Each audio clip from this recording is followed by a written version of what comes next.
안녕하십니까. 하경민입니다. 오늘 양대 시장이 모처럼 강하게 반등을 하고 있습니다. 코스피 지수는 무려 9거래일 만에 상승을 하고 있는데 연저점에서 또 그동안 많이 하락했다가 반등을 하는 것이니만큼 반등이 강하게 나오고 있고 모처럼 외국인과 기관의 양대 시장에서의 양매수도 유입되고 있습니다. 프로그램 매수세도 유입되고 있고요. 특히나 외국인 선물 시장에서 13,000계약 넘게 아주 적극적으로 또 순매수를 하고 있는데 이러한 부분 좀 연속성이 있기를 기대해 보겠습니다. 하지만 시장의 방향성을 우리가 또 지금 단정하기에는 너무나 불확실성 변수들이 많은 상황입니다. 자세하게 진단을 해보겠습니다.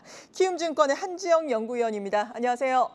네, 안녕하세요. 네, 물가 쇼크로 인해서 글로벌 시장이 흔들렸고 오늘은 강하게 반등을 하고 있는데 이 인플레 공포가 여전한 상황입니다. 물론 고점 대비해서는 그 상승률이 낮아졌다고는 하지만 지금 피크아웃이 됐다라고 하기에는 뭔가 좀 찜찜한 상황, 어떻게 판단을 해야 될까요?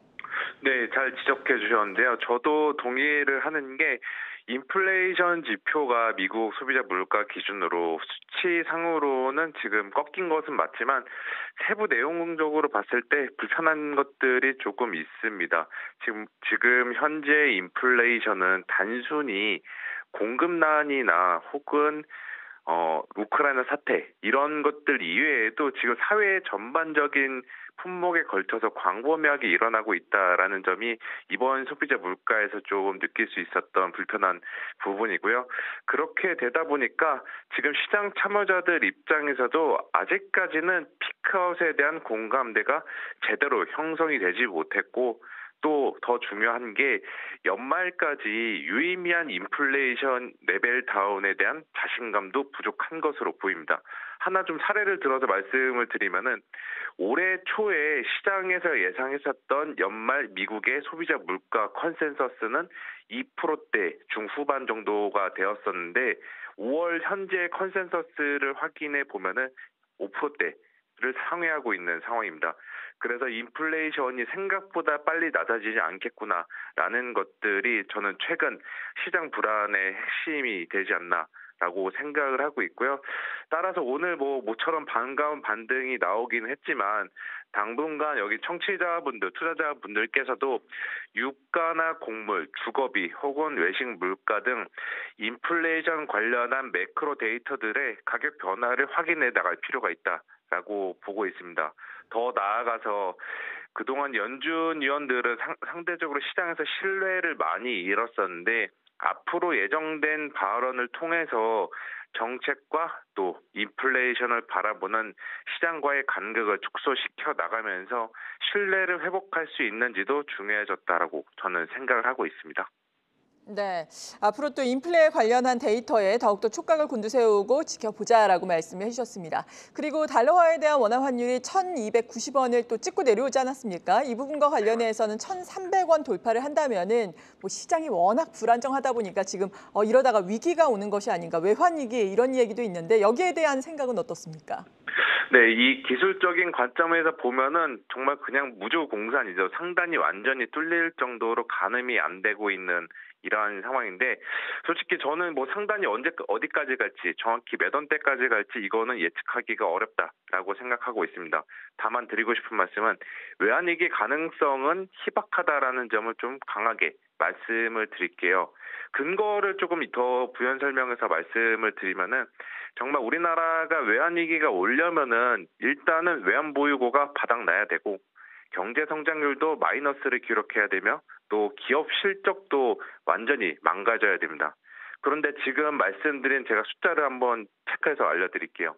외환보유고가 현재 4,400억 달러, 올해 경제 성장률 보수적으로 봐도 2%대 후반, 또 수출 같은 경우도 지금 4월달 기준으로 전년 동기 대비 플러스 12%대를 유지하고 있고 우리나라 기업 이익, 올해 연간 이익 증가율도 보수적으로 접근해 봐도 작년 대비 대략 5%를 기록할 것으로 전망하고 있습니다. 그래서 저는 지금의 원달러 환율 기술적으로는 상당히 뚫리긴 했지만 그 오버슈팅 성격이 굉장히 짙다라고 말씀을 드리고 싶고요. 더 하나 부연 설명을 드리고 싶은 거는 환율도 그렇고 주가도 그렇고 유가도 그렇고 펀더멘털로 설명할 수 없는 가격 움직임은 언제든지 정반대의 가격으로 급격히 선회할 가능성이 있다. 그러한 것들이 역사적으로 종종 등장했다라는 점을 감안했을 때 저희 같은 경우는 지금 원달러 환율 여기서 더 오를 가능성 그렇게 크지 않고 더 나아가 외환위기 가능성 굉장히 희박하다. 이렇게 좀 말씀을 드릴게요. 네, 그러니까 지금 지수도 그렇고 환율도 그렇고 펀더멘탈 상으로는 설명할 수 없는 부분이다라는 말씀이었습니다. 위안이 되는 부분인데 더 설명할 수 없는 부분이 암호화폐 시장 아니겠습니까? 사실 지난해 암호화폐 시장이 급등락을 했을 때에도 뭐 주식 시장에 영향을 미친다 이런 생각은 못했는데 이번에 암호화폐 시장이 폭락을 하면서 뭐 성장주에도 영향을 미쳤다, 우리 주식 시장에도 영향을 미쳤다 이런 분석들 나오고 있거든요. 이제는 암호화폐 시장의 노이즈에도 계속해서 신경을 써야 하는 건가요? 예, 말씀하신 대로 탈중앙화 같은 암호화폐 시장에서 그동안 주장했던 근본 자체가 그 이번에 루나 사태로 인해서 그 크게 흔들리고 있는 모습입니다. 이 사태가 진정되기까지는 시간이 필요한 만큼 암호화폐 시장은 계속해서 변동성은 있겠지만 이게 주식시장에 대한 전이 효과는 저는 일정 부분 다 마무리가 되지 않았나라고 보고 있어요. 일단 루나 그 사태를 유발했던 루나 같은 경우도 이제 거의 상장 폐지들이 대부분 거래소에서 진행이 되고 있는 만큼 이거는 저희가 흔히 말해 악재 소명, 악재 기정사실화로 받아들이시면 될 것 같습니다. 대신에 이제 주식시장에서도 이걸 생각해 봐야 되는 게 실체 없는 자산 혹은 스토리 등 이러한 것들에 더 이상 투자자들은 매력을 느끼지 못한다는 사실입니다. 그래서 종목을 선정할 때도 있어서 앞으로는 실적의 가시성이 뚜렷한 종목들 위주로 자금이 쏠릴 것이라고 말씀을 드리고 싶고요.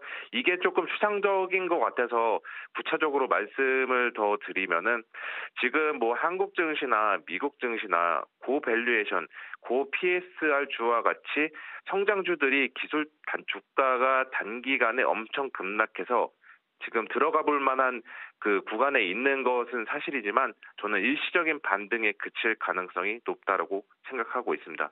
앞으로 성장주에 추가 베팅을 하거나 혹은 물을 타시려는 분들은 성장주 내에서도 지금 이익 성장성이 어느 정도 확보된 우량주, 대형주 위주로 한국으로 치면은 반도체나 자동차 이렇게 국내 수출 성장 기업들 위주로 저가 매수세에 나서거나 아니면 물을 타시는 게 장기적인 투자 성과 그리고 원금 손실 회복에 도움이 더 많이 되지 않을까. 지금은 이렇게 제가 생각하고 있습니다. 네, 성장주라 하더라도 숫자가 뒷받침돼주는 실적이 나와주는 종목군들로 접근을 해보자. 자동차, 반도체 또 말씀을 해주셨습니다. 오늘 아침에 쓰신 뭐 전략을 보더라도 매도를 통한 대응은 실익이 낮다고 판단한다라고 쓰셨던데 지난주에 또 변동성 전략 말씀을 해주셨잖아요. 앞서서 숫자가 나오는 종목들로 접근을 하자라고 전략을 짜주시긴 했지만 지금 이 시점에서 필요한 전략에 대해서 다시 한번 마지막으로 강조를 해주신다면요. 예, 아까 오늘 모처럼 기술적 성격의 반등이 나오긴 했지만, 아직까지는 지금 뚜렷한 반등의 재료가 부재한 만큼 저희 투자자들도 조금 수동적으로 대응해 나갈 수밖에 없다라고 보고 있어요.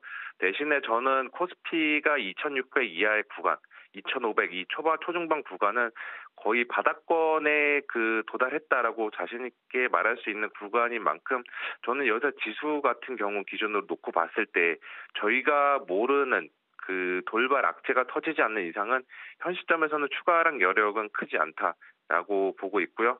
또 하나 더 드리고 싶은 말씀이 역사적인 사례를 봤을 때 증시 바닥의 징후 중 하나로 제가 생각하는 것은 지금의 이 최악의 상황이 영원히 지속될 것만 같은 불안감이 팽배했을 때였다라고 저는 그렇게 데이터를 찾아봤었는데 지금의 분위기도 그와 유사하다는 점을 한번 생각해 보실 필요가 있습니다.